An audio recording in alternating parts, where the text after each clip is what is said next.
Hi, I'm Tom Bowling, and I'm here at Pioneer Imports and Wholesale, and we're talking about spring and summer right now. And those color palettes, when we see the seasons change, our color palette does as well, and it's more of a softer look.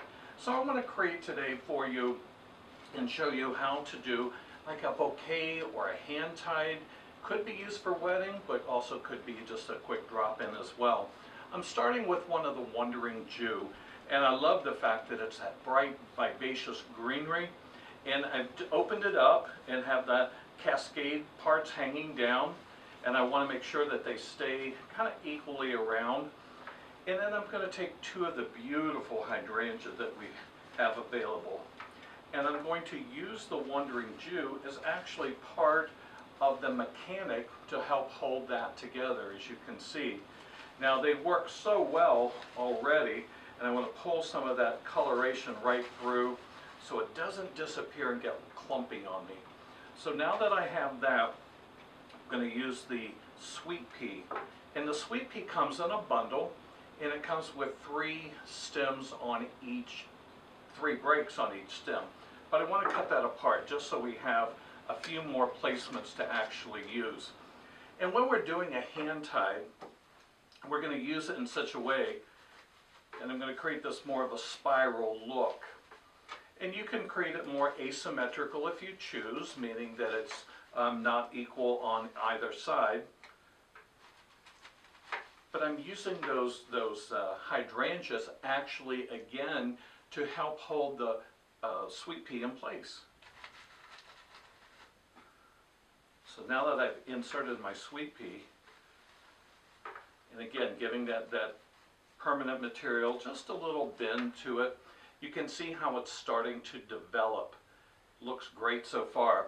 But then we have these phenomenal Helleborus, just that soft green. And when we do a hand tie, we know that all the stems need to be clear, be below the binding point, which happens to be my hand. So there's a couple that might have an additional leaf down toward the bottom, as you see here. I'll definitely want to remove those. And I'm going to keep those leaves because, you know, springtime is prom time and corsage work, so I can use those for that as well. Now it keeps my stems clean. And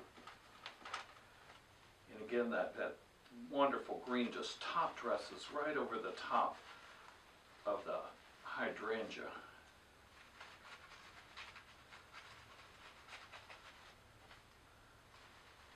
And I make a beautiful bridal bouquet.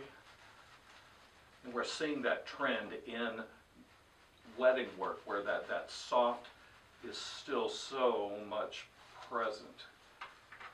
All right.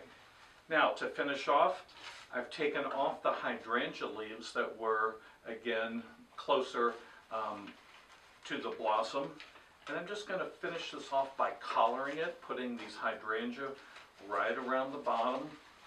You can secure that with either some tape or some wire. Choice is yours. Put that back in.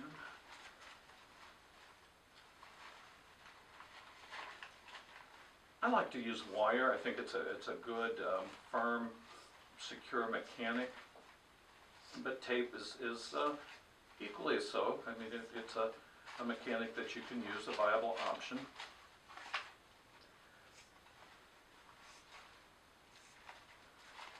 There we go. Now, we want to trim up those stems just a little bit. So if it would be a bridal bouquet, then I would want to wrap all of these stems with my ribbon.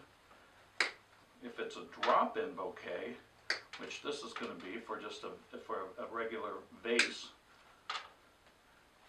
which I think is wonderful to do because it gives people the idea of what flowers would look like, or maybe they have a special vase that, you know, they want to use, such as this. But what I want to do is just take the ribbon and I'm going to loosely place it around the stem and then drop that right into the vase.